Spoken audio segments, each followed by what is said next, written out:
할렐루야. 맞습니다. 우리 요사협이랑 같이 인사합시다. 빛이 있으라. 빛이 있으라. 비가 오고 나서 날씨가 조금 풀리긴 했는데 또 다음 주부터는 또 영하로 떨어진다네요. 다들 감기, 건강 유의하시기 바랍니다. 우리 함께 말씀을 읽겠습니다. 오늘 함께 나눌 말씀은 구약성경 사무엘상 25장의 말씀입니다.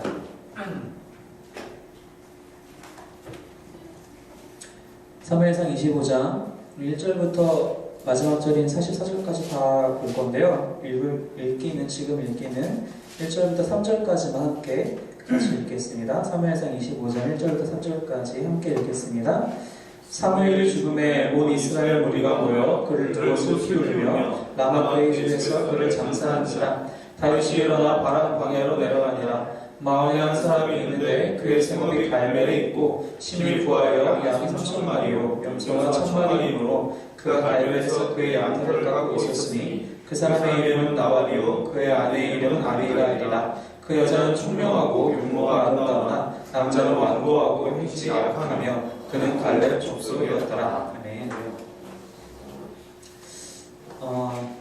우리 남자분들은 다 군대를 다녀오셨으니까 아시겠지만 그리고 군대를 안 갔다 오신 분들도 여러분들도 사회생활을 해보시면 아시겠지만 눈치라는 게 사실 되게 중요해요.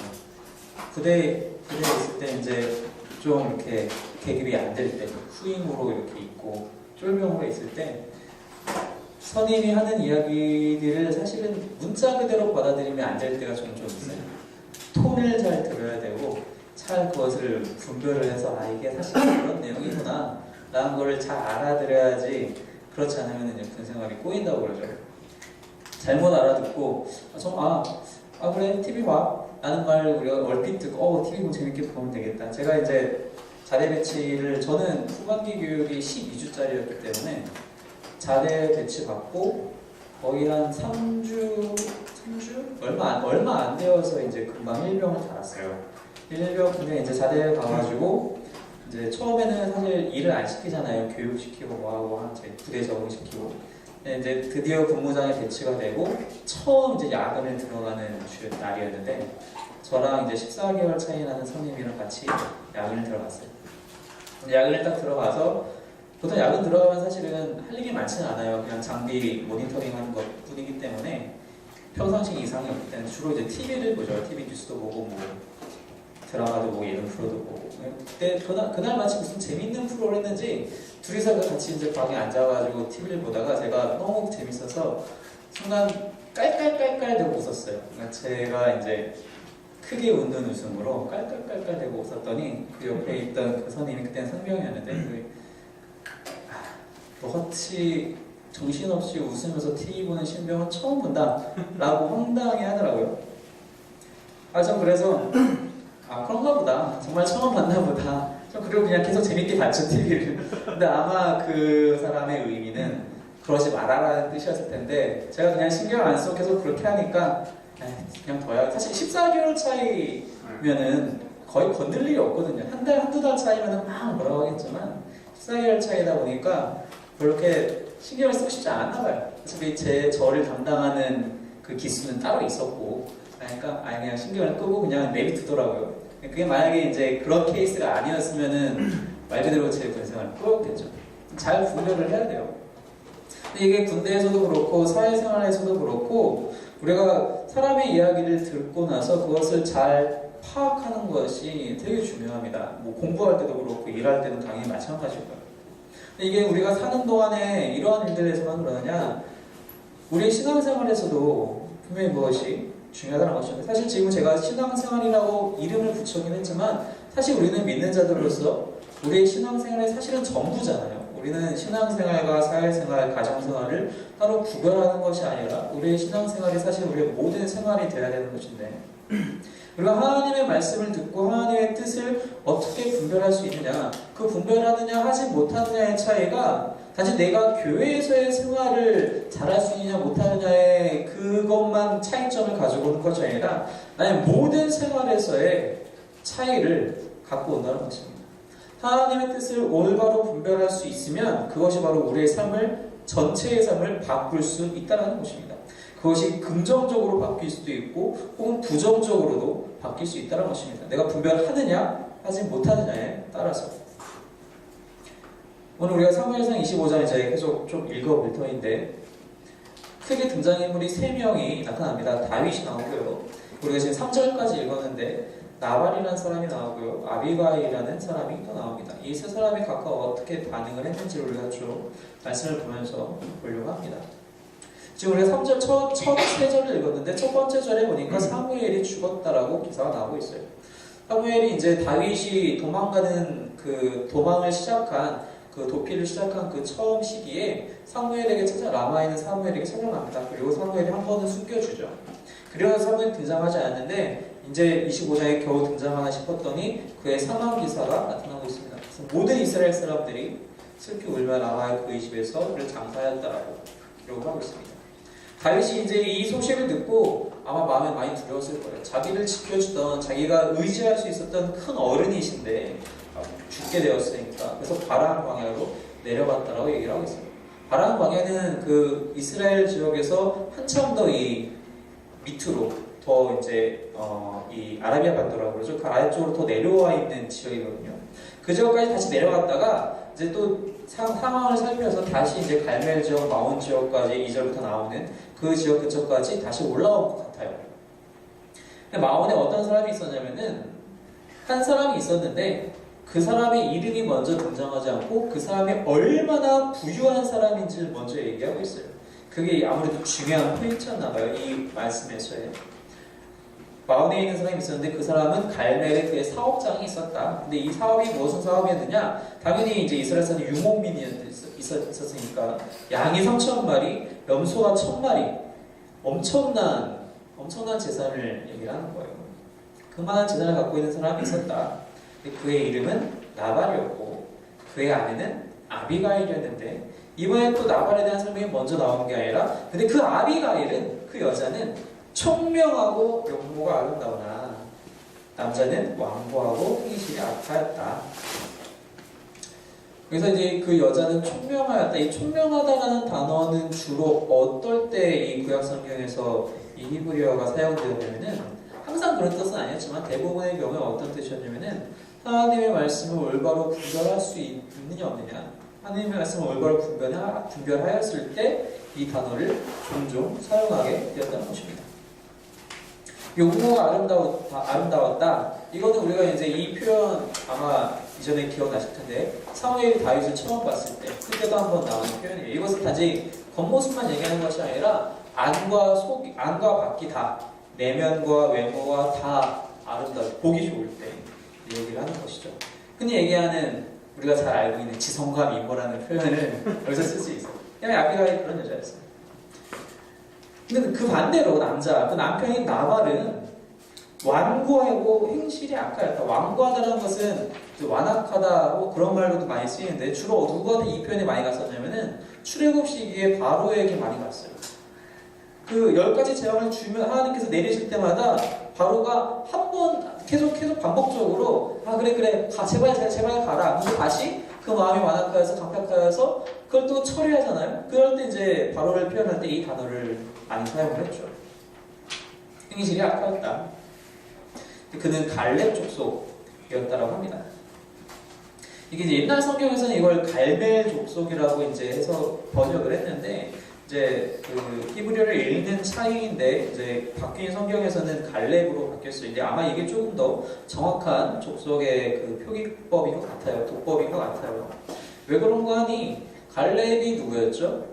기억하시나요? 여호수아서를 읽어보시면 잘 아시겠지만 그리고 또 이제 그 전에도 출애굽을 하는 동안에서도 12지파에서 한 명씩 뽑아서 정탐을 가잖아요. 그리고 딱 2명만 긍정적인 보고를 하게 되는데 그것이 여호수아였고 갈렙이었어요.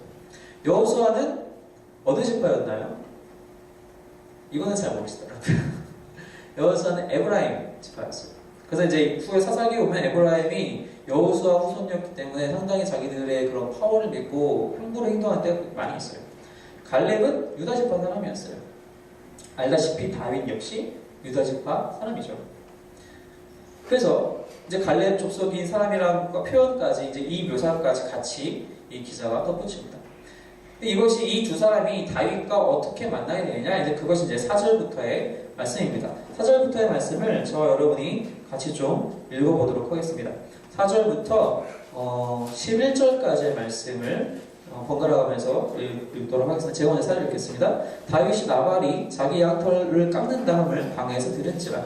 다윗이 이에 소년을 돌며 그 소년들에게 이르되 너희가 당일로 나발에게 이르러 내 이름으로 그에게 문안하고 그 부하게 사는 자에게 이르길 너는 평강하라. 내 집도 평강하라. 내 소의 모든 것도 평강하라. 너희의 양털 깎는 자들이 있다함을 이제 내가 들었노라. 내 목자들이 우리와 함께 있었으나 우리가 그들을 해하지 아니하였고 그들이 갈멜에 있는 동안에 그들의 것을 하나도 잃지 아니하였나니 내 소년들에게 물으면 그들이 내게 말하리라. 그런즉 내 소년들이 내게 은혜를 얻게 하라. 우리가 좋은 날에 왔은즉 내 손에 있는 대로 내 종들과 내 아들 다윗에게 주기를 원하노라 하더라.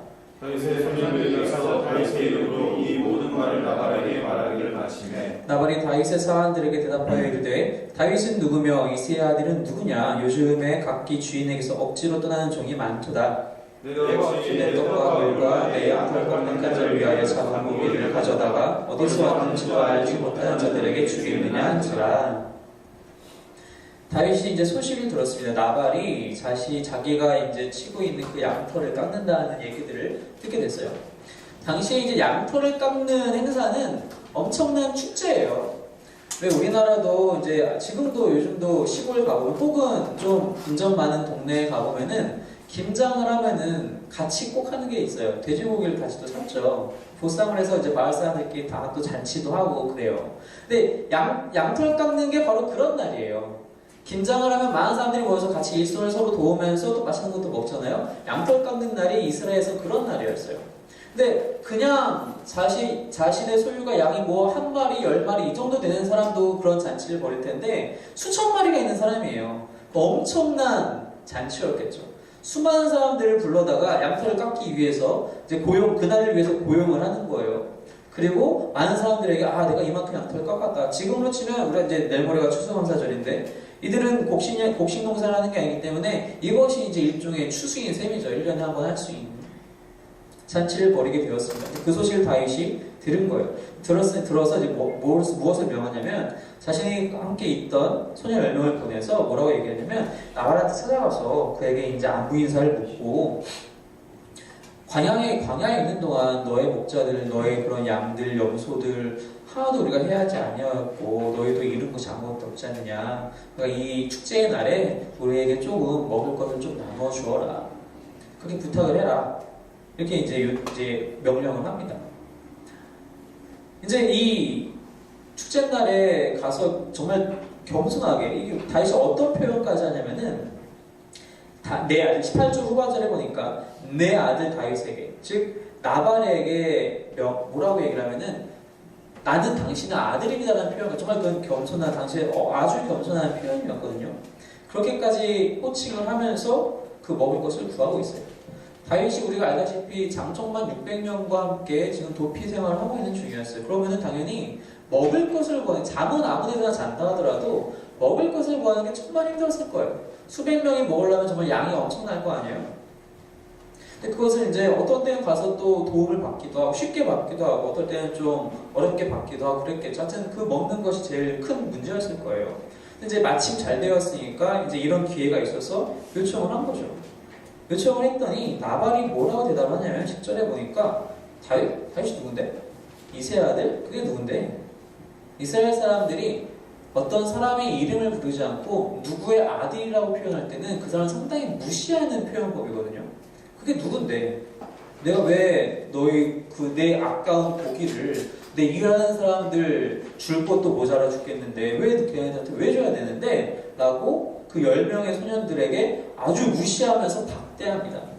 그래서 뭐라고 얘기하냐면은 10절 후반절에 요즘에 각기 주인에게서 억지로 떠나는 종이 많도다. 무슨 얘기냐? 사울 왕으로부터 도망친, 즉 배반하고 도망친 다윗이다라고 이걸 얘기를 하고 있는, 둘러서 얘기를 하고 있는 거예요. 야, 요즘 그렇게 도망다니는 종 많다던데 그래도 그런 거잖아. 내가 왜 그런 종을 도와야 하는데? 나발이 이렇게 얘기하는 데에는 사실 이해하기는 힘들지만 근거를 찾으려면 찾을 수 있어요. 예전에 이제 그 사울이 이제 외부의 침략을 한번 막았을 때 그 큰 승리를 거두고 나서 갈멜 지역에다가 비를 하나 세웠어요. 갈멜 지역에 사는 사람들은 다 알았어요. 사울이 우리를 구원했다. 이거 다 알고 있었어요. 그래서 지금 이 사람도 지금 갈멜에 자기의 그 사업들이 다 있는 상황에서 사울 왕에 대한 그런 감사한 마음들이 분명히 있었을 거예요. 근데 그것을 소문만 듣고 다윗은 배신자라고 자기가 판단해버린 거예요. 내가 그걸 왜 도와야 되느냐? 난 그렇게 못하겠다. 너희 그냥 가버려. 그 10명의 소년들에게 그렇게 얘기를 한 것이죠. 다윗은 사실 이렇게 요청할 수 있는 권리는 사실 있었어요. 왜냐? 우리가 지금 이 성경대로 읽으면은 내가 너희 것 하나도 해치지 않았어. 그러니까 나한테 먹을 것을 줘라고 얘기하면 이게 왜 줘야 되지라는 생각이 들게 되는데 사실 이게 무슨 표현이냐면은 그들의 것을 해치거나 빼앗은 것도 없거니와 그들에게 어떤 약탈자의 무리가 찾아왔을 때에도 방어해 주는 거예요. 그들의 벽이 되어주는 거거든요. 나중에 이제 이 나발의 종들이 그렇게 표현을 해요. 다윗과 그의 무리들이 우리의 벽이 되어주었다는 이제 이후에 표현을 해요.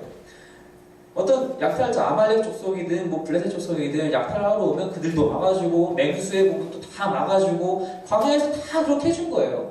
다 그렇게 해줬으니까 사실은 그렇게 해줄 때마다 그때 가서 청구서를 내밀 수도 있는 상황인데 다윗은 그렇게 안 하고 이 축제날 모든 사람이 함께 즐길 수 있는 이 축제날까지 기다렸다가 정말 겸손한 표현으로 좀 도와주지 않을래요? 라고 이렇게 간청하는 상황인데 나발은 그것을 무너뜨려요.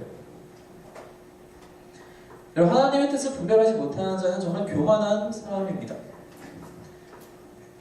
다윗의 소문을 몰랐을까요? 아마 온 이스라엘이 알았을 거예요. 사울이 그렇게 쥐잡듯이 다니는데 모를 리가 없어요. 소문은 여러 가지 소문이 돌 수 있겠죠. 근데 다윗에 대해서 다윗이 그동안 얼마만큼의 승전을 거두어왔는지, 다윗의 행실이 어땠는지를 알았다면, 들어왔던 사람이라면 이렇게 얘기할 수 없었을 거예요. 그럼 자기 주인을 배신한 종에 불과하다라는 말은 할 수 없었을 거예요. 우리가 왜냐하면 24장까지 이미 봐왔는데 요나단이 어땠어요? 요나단은 다윗을 처음 보자마자 자기 옷을 벗어줬어요. 자기의 왕복을 벗어준다는 얘기는 왕자의 옷을 벗어준다는 얘기는 그 왕자의 권한이 그에게 있다는 얘기, 그 표현이거든요. 심지어 지난 24장에서는 사울하고도 인정을 했어요. 그래 나도 사실 안다. 너가 내 다음에 왕이 될 걸 나도 안다. 요나단도 고백해요. 아버지 죽으면 너가 왕이다. 난 아니다. 그렇게 얘기를 해요. 그런 말들이 주변에 있는 군사들 때문에 입술에 입을 타고 다 전파가 되었을 거예요. 그런데 유독 이 나발이라는 사람은 나도 그거 다 몰라. 사울은 우리 집 구해줬고 저 사람은 사울에서 도망 나온 놈이니까 쟤는 배반자야, 배신자야. 이렇게 폄하하는 거예요. 하나님이 다윗에 대해서 어떠한 뜻을 갖고 있는지 당시에는 사울의 신하들조차도 다 알고 있었는데 나발 혼자서 그걸 거부합니다. 그러면서 난 그 사람 도울 필요 없어. 다윗을 경멸하고 돌려보냅니다. 제가 얼마나 교만하고 미련한지 모르겠어요. 교만한 사람들은요, 보통 우리가 주변에 교만한 사람들을 종종 보게 되면은 주로 어떤 사람들이 교만한가요? 뭔가 그래도 잘난 것이 있을 때 교만해요, 사실. 잘난 것이 없으면 사실 교만하기 힘들거든요. 근데 어떤 부분에 대해서 특출난 어떤 재능, 능력이 있는 사람들의 경우에 가끔씩 교만한 사람들이 있어요. 그래서 그래 저 사람이 저렇게 교만하지만 그래도 저 부분은 실력이 있으니까 인정할 수밖에 없다라고 그래 종종 생각하기 쉬운데 사실은 그렇지 않아요. 사실은 그거는 그냥 단순히 재능에 불과하지 그 사람은 정말 미련한 사람인 거예요. 교만한 사람. 말씀을 한번 해볼까요? 이사야서 말씀입니다. 이사야서 32장의 말씀입니다. 이사야서 32장 5절에서 8절까지의 말씀입니다.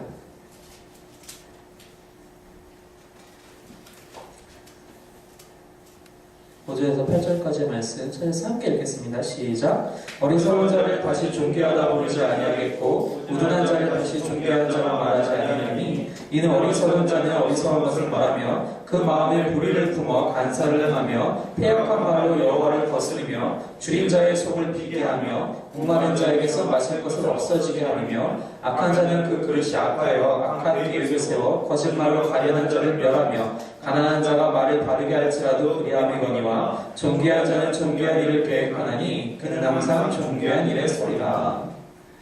6절 말씀에 뭐라고 얘기하냐면은 어리석은 자는 항상 불의를 품고 간사함을 행하고 패역한 말로 하나님을 거스르고 배고픈 자의 속을 계속 배고프게 하고 목마른 자에게 마실 것을 주지 않는다. 딱 지금 현재 나발이 행하고 있는 모습과 정확히 일치합니다. 나발이 얼마나 미련한 자인지 모르겠어요.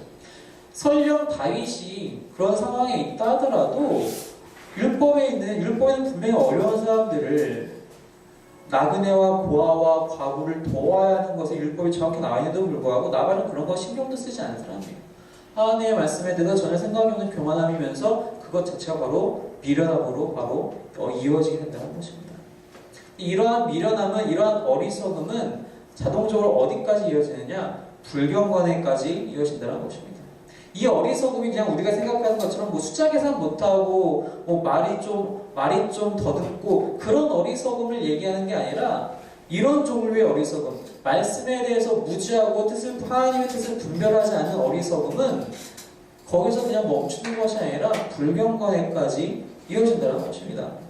한 군데 말씀을 좀 더 볼게요. 시편 말씀입니다. 시편 14편의 말씀. 시편 14편 1절의 말씀입니다. 시편 14편 1절의 말씀 함께 읽겠습니다. 시작. 어리석은 자는 그의 마음에 이르기를 하나님이 없다 하는도다. 그들은 부패하고 그의 행실이 가증하니 선을 행하는 자가 없도다. 어리석은 자는 이 어리석음에서 끝나지 않고 하나님이 없다라는 그 불경건함에까지 나간다는 거예요. 하나님을 부정한다는 거예요. 이게 악순환이죠. 그래서 다시 교만해지죠. 하나님 없는데 뭐 어때? 자기 마음대로 살게 된다는 것입니다. 그것이 나발의 모습에서 정확하게 등장을 하고 있어요. 나발이 뭐라고 얘기를 하냐면은 그들에게 내 고기를 왜 줘야 되냐. 11절에 보니까 내가 어찌 내 떡과 내 물과 내 양털 가는지를 위한 내 고기를 왜 그들에게 줘야 되느냐. 다 내 거예요. 다 내 거. 우리가 자주 쓰는 단어 있죠. 청지기. 우리는 하나님 앞에서 이 땅에서 살아가는 모든 것이 청지기적인 삶을 살아가야 합니다. 우리에게 주신 것은 나를 위해 주신 것이 아니에요. 잠시 우리에게 맡겨두신 거예요. 그래서 예수님이 10달란트 비유를 하실 때에도 그 달란트가 원래 그 종들의 것이었는데 그렇지 않아요. 주인이 잠깐 주었다 맡겨놓은 거예요. 그래서 나중에 주인이 돌아왔을 때 다시 다 찾죠. 그 어느 누구 하나 클레임 걸지 않아요. 종들이 왜 줬다 뺏어요? 라고 하는 종들이 한 명이라도 있었는데 그렇지 않아요. 그게 당연한 거였어요. 근데 이 나발은 이 모든 것을 자기 것이라고 생각하는 교만한 그 불경건에 이르게 된다는 것입니다. 이렇게 분별하지 못하는 사람은 이런 것뿐만 이런 이야기를 더하여서 다른 사람의 이야기도 귀에 들어오지가 않게 됩니다. 이후에 다시 읽을 건데 종들이 간언을 해요. 그러시면 안 됩니다. 지금 다윗의 종들 저렇게 무시하면 안 됩니다라고 분명히 얘기를 하는데 말이 통하지 않는다고 나중에 종들이 고백을 해요. 하나님의 뜻을, 하나님의 말씀을 분별하지 못하는 자는 교만하게 되고 그 교만한 자는 어리석음과 불경건함에까지 나아가게 된다는 것입니다. 또 하나님의 뜻을 분별하지 못하게 되면 어떻게 되느냐? 쉽게 분노하게 됩니다. 말씀을 좀 더 읽어볼까요? 오늘 본문 12절부터의 말씀입니다. 오늘 본문 12절부터 13절 두 절만 먼저 같이 읽겠습니다. 12절 13절 시작. 이에 다윗의 소년들이 돌아서 자기 길로 돌아와 이 모든 말을 그에게 전하매 다윗이 자기 사람들에게 이르되 너희는 각기 칼을 차라 하니 각기 칼을 차매 다윗도 자기 칼을 차고 400명 가량은 데리고 올라가고 200명은 소유물 곁에 있게 하니라. 그리고 나서 좀 한 군데만 더 읽어볼게요. 21절 말씀과 22절 말씀 이 두 절도 같이 읽을게요. 시작. 다윗이 이미 말하기를 내가 이사의 소유물을 광야에서 지켜 그 모든 것은 하나도 손실이 없게 하는 것이 진실로 허사라. 그가 악으로 나의 선을 걷는도다. 내가 그에게 속한 모든 남자 가운데 한 사람이라도 아직까지 남겨두면 하나님은 다윗에게 벌을 내리시고 또 내리시기를 원하노라 하였더라. 이 10명의 소년들이 빈손으로 돌아왔습니다. 빈손으로만 온 것이 아니라 나발이 얼마나 다윗을 무시했는지 그 이야기를 다 듣고 그것을 다윗에게 전하게 됩니다. 다윗이 그 이야기를 듣자마자 야 무장하자, 가자, 치러 가자. 400명을 준비시킵니다. 그래서 가면서 뭐라고 얘기를 하느냐? 21절의 말씀처럼 야 내가 그렇게 잘해줬는데 내가 그렇게 사실 이 도망다니는 와중에 이 자신의 인력을 풀어서 이 수천 마리 양과 염소를 방어해주고 이걸 보호해주는 게 쉬운 일 아니거든요. 그것도 뭐 하나 받은 것 없이 해줬어요. 나의 선을 그가 악으로 갚는다. 그런데 22절에 내가 그에게 속한 모든 남자에서 한 명이라도 남기면 내가 하나님께 벌을 받겠다. 그래서 어떤 표현을 쓰냐면은 이제 보통 남자라는 단어가 히브리어로 이제 이쉬, 그러니까 영어로 치면 man이라는 단어를 쓰는데 여기서 사용한 단어는 무슨 단어냐면은 그 원문 그대로 직역을 하면은 벽을 좀 그런데 벽을 향해 소변을 보는 자 이런 표현이에요. 그러니까 쉽게 말하면 남자인 거죠. 그러니까 남자가 되는 거죠. 그러니까 정말 당시에 남자를 묘사할 때 가장 경멸하듯이 가장 무시하듯이 하는 묘사가 바로 이 묘사였어요. 다윗이 너무 진짜 머리 끝까지 화가 나는 걸 우리가 알 수 있는 거죠. 여기 다윗의 이 분노가 적절한 것인가 라고 생각했을 때 우리는 그런 거 아니야?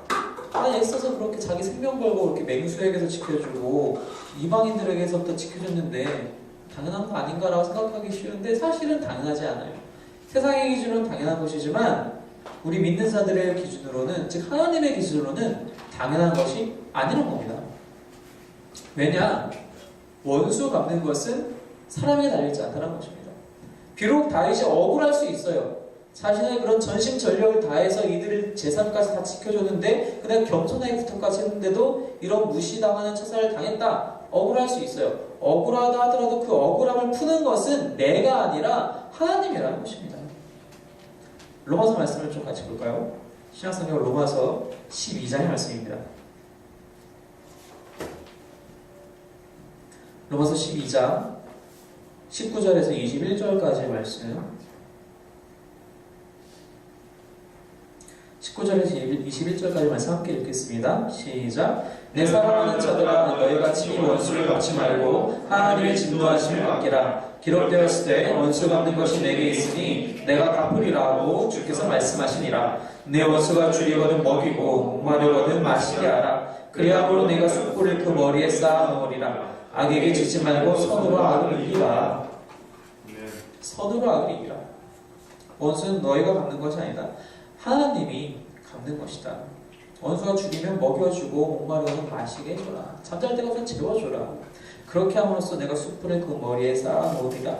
갑자기 뜬금없는 표현이 나오는데 이게 무슨 표현이냐면은 당시 이제 불이 사실 귀했잖아요. 지금처럼 뭐 가스레인지가 있는 것도 아니고 라이터가 있는 것도 아니고 다 부싯돌 갖고 이제 키는 그런 상황이었을 텐데 당시에 가정집에서 여인의 역할, 아내의 역할, 어머니의 역할 중에 가장 중요한 것이 무엇이냐면은 불을 꺼트리지 않는 거예요.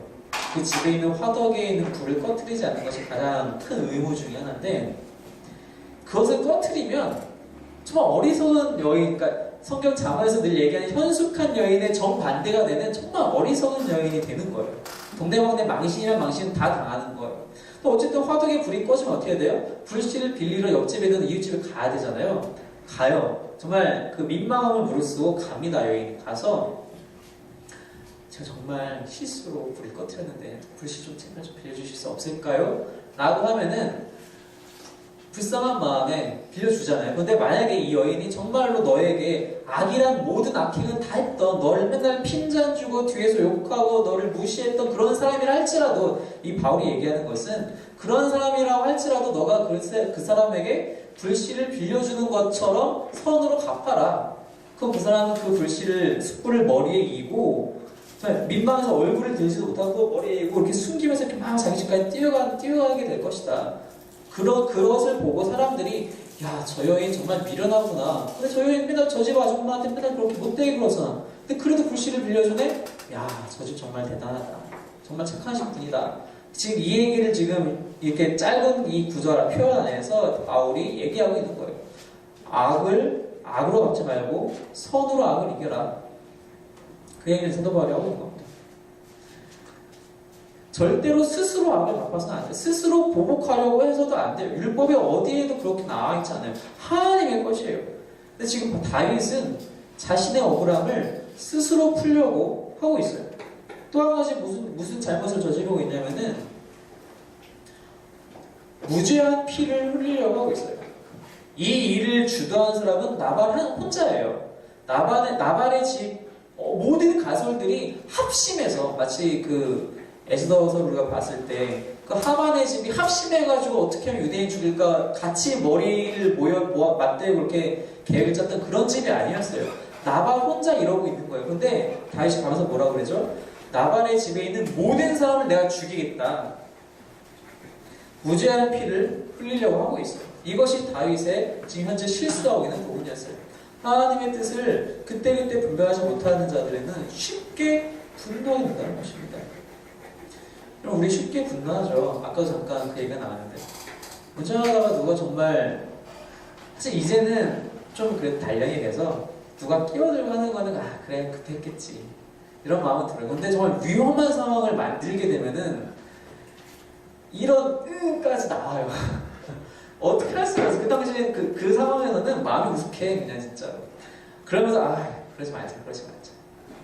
쉽게 분노하는 사람들이 말씀을 늘 지니고 있는 사람, 말씀에 늘 빠져 있는 사람들, 말씀 앞에 늘 무릎 꿇는 사람들은 쉽게 분노할 수 없다라는 것입니다. 우리가 지난주에 제가 한번 그 양육반에서 말씀을 봤지만 시편 119편에서 그래서 9절 11절 뭐라고 얘기하죠? 다윗이 내가 범죄치 않으려고 하여 내 마음속에 주의 말씀을 두었나이다. 쉽게 분노하지 않아야 된다는 것입니다. 원수 갚음 하나님께 있는 것이고 무죄한 피를 흘리는 것은 너무나도 큰 죄악이기 때문입니다. 그런데 이 나발과 다윗의 차이점이 있습니다. 나발과 다윗이 둘 다 지금 쉽게 분노했고 너무 교만하여서 어리석은 또 하나님을 무시하는 자였는데 이 둘의 차이점이 무엇이냐면은 이 나발은 누구의 이야기도 듣지 않아요. 근데 다윗은 바로 이야기가 들어오자 바로 듣고 멈춥니다. 그것이 이제 그 일을 위하여서 누가 일어나느냐? 바로 아비가일이라는 여인이 일어나게 됩니다. 본문 말씀을 계속 읽을게요. 그 13절부터의 말씀입니다. 14절 말씀입니다. 14절부터 20절까지 말씀 먼저 읽을게요. 14절부터 20절까지 말씀입니다. 시작. 하인들 가운데 하나가 나발의 아내 아비가일에게 말하 이르되 다윗이 우리 주인에게 문안하러 광야에서 전령들을 보냈거늘 주인이 그들을 모욕하였나이다. 우리가 들에 있어 그들과 상종할 동안에 그 사람들이 우리를 매우 선대하였으므로 우리가 다치거나 잃은 것이 없었으니 우리가 양을 지키는 동안에 그들이 우리와 함께 있어 밤낮 우리에게 담이 되었습니다. 그런즉 이제 당신은 어떻게 할지를 알아 생각하실지니 이는 다윗이 우리 주인과 주인의 문집을 해하기로 결정하였음이니이다. 주인은 불량한 사람이라 더불어 말할 수 없나이다 하는지라. 아비가일이 급히 떡 200덩이와 포도주 2가죽부대와 잡아서 요리한 양 5마리와 볶음복시 5세아와 건포도 100송이와 무화과 뭉치 200개를 가져다가 나귀들에게 싣고 소년들에게 이르되 나를 앞서가라 나는 너희 뒤에 가리라 하고 그의 남편 나발에게는 말하지 아니하니라. 아비가일이 나귀를 타고 산 호젓한 곳을 따라 내려가더니 다윗과 그의 사람들이 자기에게로 마주 내려오는 것을 만나니라. 23절부터 계속 또 읽을게요.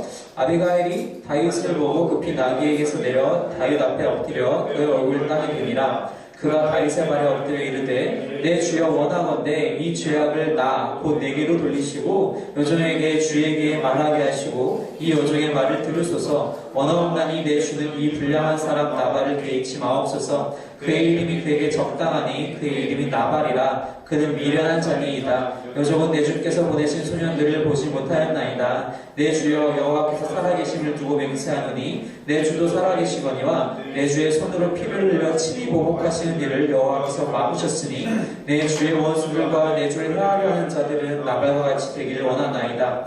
여종이 내 주께 가져온 예물을 내 주를 따른 이 소년들에게 주게 하시고 주의 여종의 허물을 용서하여 주옵소서. 여호와께서 반드시 내 주를 위하여 든든한 집을 세우리니 이는 내 주께서 여호와의 싸움을 싸우시며 내 주의 일생에 내 주에게서 악한 일을 찾을 수 없음이니이다. 사람이 일어나서 내 주를 쫓아 내 주의 생명을 찾을지라도 내 주의 생명은 내 주의 하나님 여호와와 함께 생명싸개 속에 쌓였을 것이요 내 주의 원수들의 생명은 물매로 던지듯 여호와께서 그것을 던지시리이다. 여호와께서 내 주에 대하여 하신 말씀대로 모든 선을 내 주에게 하사 내 주를 이스라엘의 지도자로 세우실 때에 내 주께서 무죄한 피를 흘리신다든지 내 주께서 친히 보복하셨다든지 함으로 말미암아 슬퍼하실 것도 없고 내 주의 마음에 걸리는 것도 없으시리니 다만 여호와께서 내 주를 후대하실 때에 원하건대 내 주의 여종을 생각하소서 하니라. 아비가일이 이 얘기를 자신의 집에 그 종들에게 듣습니다. 지금 큰일 났습니다. 당신의 남편이 지금 너무 어리석어서 다윗을 경록해 했어요. 빨리 무언가 하셔야 됩니다. 우리는 주인님한테 나발한테 얘기해도 듣지도 않아요. 빨리 무언가 하셔야 됩니다. 이 얘기를 듣자마자 아비가일이 무엇을 하느냐? 급하게 음식을 준비를 합니다. 부랴부랴 음식을 준비해가지고 그것을 딱 다 나귀에 싣고 맞으러 가는 거예요. 자, 남편인 나발에게는 비밀로 하고 다윗을 맞으러 나갑니다. 가는 길에 마침 다행히도 만나죠. 가는 길에서 만납니다. 만나자마자 아비가일이 바로 뛰어내려서 얼굴을 땅에 대고 엎드려서 얘기하는데 지금 우리가 길게 읽었는데 바로 그 내용을 얘기하는 거예요. 주여 용서하여 주시옵소서. 이 죄악이 나의 것입니다. 이게 아비가일의 죄입니까? 아니에요.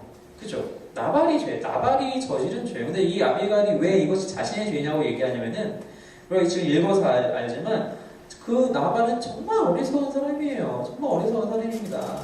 그 이름이 이 나발이라는 히브리어 단어의 안에 그 어리석음이라는 단어 그 뜻이 같이 들어있거든요. 그건 정말 이름 그대로 어리석은 사람입니다. 제가 이 사람이 그렇게 미련한 줄 알았는데 알았으면 제가 이 사람을 늘 지켜보고 이 사람이 미련한 짓을 하지 못하도록 제가 늘 단속했어야 되는데 제가 그걸 못했어요. 다윗 당신의 소년이 왔었을 때 제가 그들과 함께 못 있었으면 정말 죄송해요. 이건 내 잘못입니다라고 아비가일이 정말 겸손하게 얘기를 하는 거예요. 너무 다르죠. 남편 나발과 너무 달라요. 남편 나발은 너무 교만한 사람이었는데 이 아내인 아비가일은 그것마저도 자신 잘못이라고 용서를 구할 줄 아는 겸손한 사람이었어요. 정말 겸손한 사람이었어요. 그리고 무엇보다도 이 아비가일 역시 종의 이야기를 잘 귀담아 듣는 사람이었어요. 자기보다 미천한 자라고 이야기를 안 듣는 것이 아니라 귀담아 듣는 그런 지혜로운 사람이었어요.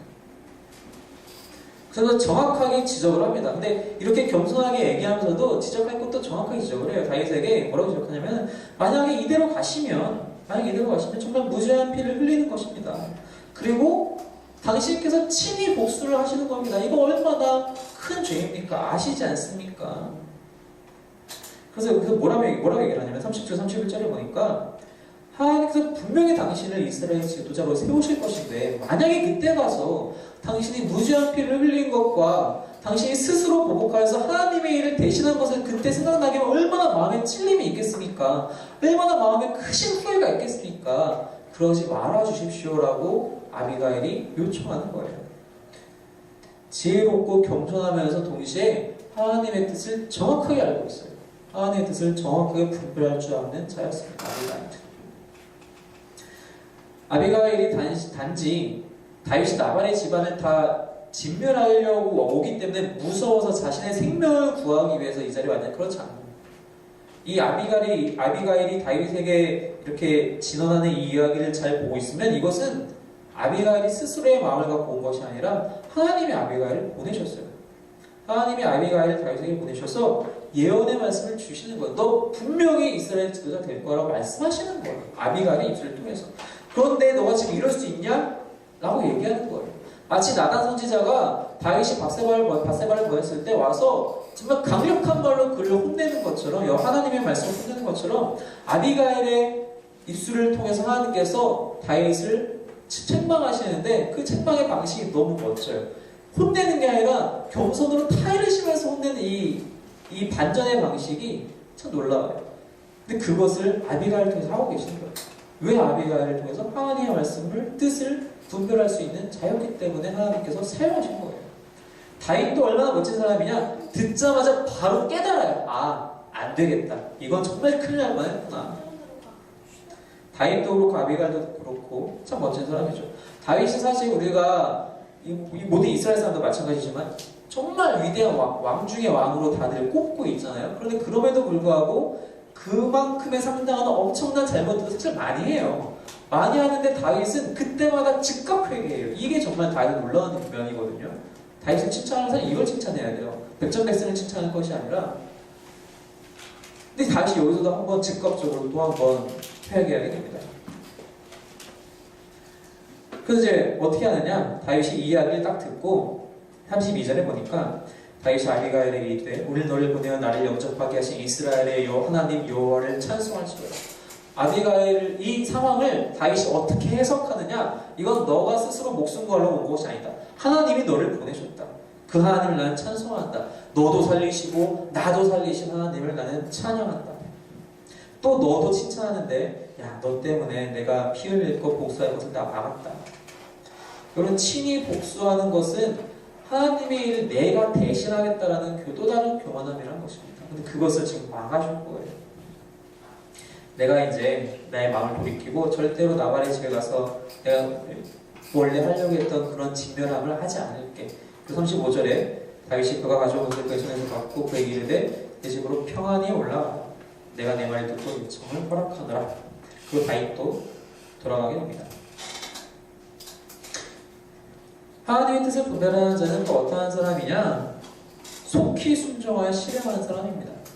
아비가일의 그 이야기를 종에게 듣자마자 바로 움직였어요. 어떡하지? 할까 말까? 괜찮지 않을까? 우리 집도 그래도 부자도 괜찮지 않을까? 이런 걱정하고 재고 판단하고 그럴 시간이 없어요. 그렇게 시간을 낭비하지 않았어요. 아비가일을 듣자마자 바로 음식을 준비하자마자 나귀에 싣고 그러자마자 바로 나귀 타고 바로 뛰어갔어요. 다윗을 보자마자 바로 뛰어내려서 엎드려 절하고 얘기하기 시작합니다.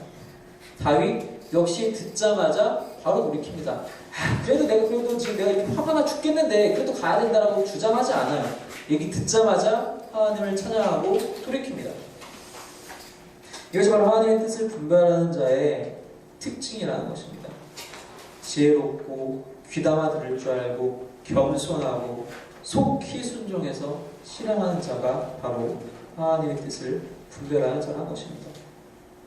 결국 나발은 어떻게 했습니까? 그래서 말씀 뒤에 보니까요. 36절부터 39절까지의 말씀 36절부터 38절까지 말씀 같이 읽겠습니다. 시작. 아비가일이 나발에게로 돌아오니 그가 왕의 잔치와 같은 잔치를 그의 집에 배설하고 크게 취하여 마음에 기뻐함으로 아비가일이 밝는 아침까지는 아무 말도 하지 아니하다가 아침에 나발이 포도주에서 깬 후에 그의 아내가 그에게 이 일을 말하매 그 낙담하여 몸이 돌과 같이 되었더니 한 열흘 후에 여호와께서 나발을 치심에 그가 죽으니라. 자기는 지금 다윗을 그렇게 무시해놓고 자기 집에 어떤 위험이 쳐들어오는지도 모르고 잔치를 펼쳤어요. 잔치도 이런 잔치가 없을 정도로 왕의 잔치와 같은 잔치를 펼치고 나서 진탕 마시고 있는 거예요. 먹고 마시는 중에 이 아비가일은 그래도 참 지혜로운 게 그때 가서 얘기 아니에요. 또 다음날 술 다 깼을 때 얘기를 해요.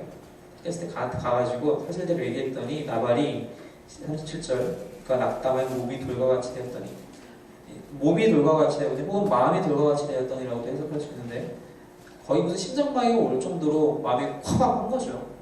아차 싶은 거죠. 그리고 결국 열흘 후에 하나님께서 나발을 치십니다. 그리고 그는 죽게 됩니다. 이 말씀을 분별하지 못하는 것은 단지 그냥 내가 살면서 조금 불편한 수준이 아니에요. 하나님의 뜻을 분별하지 못하는 것은 필멸의 길이란 것입니다. 나발 보십시오. 그가 그렇게 수천 마리의 양과 염소가 있었던들 무엇합니까? 죽어버렸어요. 그게 내 떡이고 내 술이고 내 물이고 내 고기라고 그렇게 자랑하고 교만하던 자였는데 죽어버렸어요. 예수님이 똑같은 비유를 보호소에 와서 하시죠. 너가 그렇게 곳간에 쌓아둘 곳이 없어가지고 곳간을 또 짓겠다고 하는데 내가 오늘 너 데려가면 어떡할래? 똑같은 상황이 여기 있어요. 이 이야기를 듣고 다윗은 나발 죽었어? 그 안에 정말 지혜로웠는데 정말 현숙한 여인이었는데 바로 거기서 또 청혼을 해요. 다윗도 참 지혜로운 것 같아요. 잠언 말씀을 여러분들 나중에 묵상해 보시면 아시겠지만 잠언에서 현숙한 여인을 얻는 것에 대해서 엄청 중요하게 얘기하거든요. 그만큼 결혼이 중요하다는 얘기겠죠.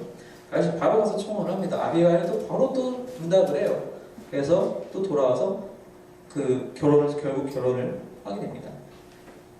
그 와중에 사울은 무슨 일을 했느냐. 마지막 절 44절을 보니까 사울이 그의 딸 다윗의 아내 미갈을 갈림에 사는 라이스의 아들 발디에게 주었더라. 이번 장에는 사울은 좀 안 나오나 싶더니 마지막에 역시 하나님의 말씀을 분별하지 못하는 자 어떻게 하죠? 남의 가정을 깨트려 버려요. 자기가 분명히 줘놓고서 다윗에게 자신의 딸 미갈을 줘놓고서 다윗을 무시하고 능멸하는 처사 중에 하나로 그 딸을 다시 뺏어와서 다른 사람한테 시집을 보냅니다. 물론 나중에 다시 돌아오기는 해요, 이 미갈이. 얼마나 어리석습니까? 자기 마음대로 이러한 것들을 하고 할 수 있다는 생각들, 나발과 사울의 생각들. 이들은 하나님의 말씀을 분별하지 못하는 자였습니다. 24장에 있었던 사울왕의 그런 눈물과 회개는 한순간 감정의 요동에 불과했어요. 이후에 사울은 계속해서 다윗을 쫓아다니고 죽이려고 노력합니다. 이렇게 미갈도 다른 곳으로 보내버려요. 하나님의 말씀을 분별하는 사람은 거듭하지만 그와 반대로 늘 겸손한 사람들입니다. 늘 겸손해요. 남의 말을 잘 귀담아 들어요. 다른 사람의 말뿐만이 아니라 무엇보다도 하나님의 말씀을 잘 귀담아 들어요. 그리고 바로 순종하는 사람이에요. 그리고 그 말씀 그대로 전하는 사람입니다. 아비가일은 이 사건이 발생했을 때 바로 알았어요. 아, 하나님이 이것은 기뻐하지 않으시겠구나. 그래서 그 즉시 달려와서 다윗에게 얘기를 합니다. 다윗은 그것을 하나님의 말씀으로 듣고 자신의 길을 멈춥니다. 여러분, 겸손함이 가장 큰 우리의 우선순위가 되어야 합니다. 하나님의 말씀을 분별할 수 있으려면 또 분별하는 자는 늘 말씀 앞에 겸손해야 한다는 것입니다. 내 기준으로 살아갈 수 없어요. 내가 하고 싶다고 해서 내가 하고 싶은 대로 할 수가 없다는 것입니다. 늘 말씀이 무엇을 나에게 말씀하느냐, 하나님이 나에게 무엇을 원하느냐, 늘 그것을 분별하셔서 겸손함으로 말씀 앞에 순종하여 즉각 실행하시는 여러분이 되시기를 주님의 이름으로 축원합니다. 기도하겠습니다.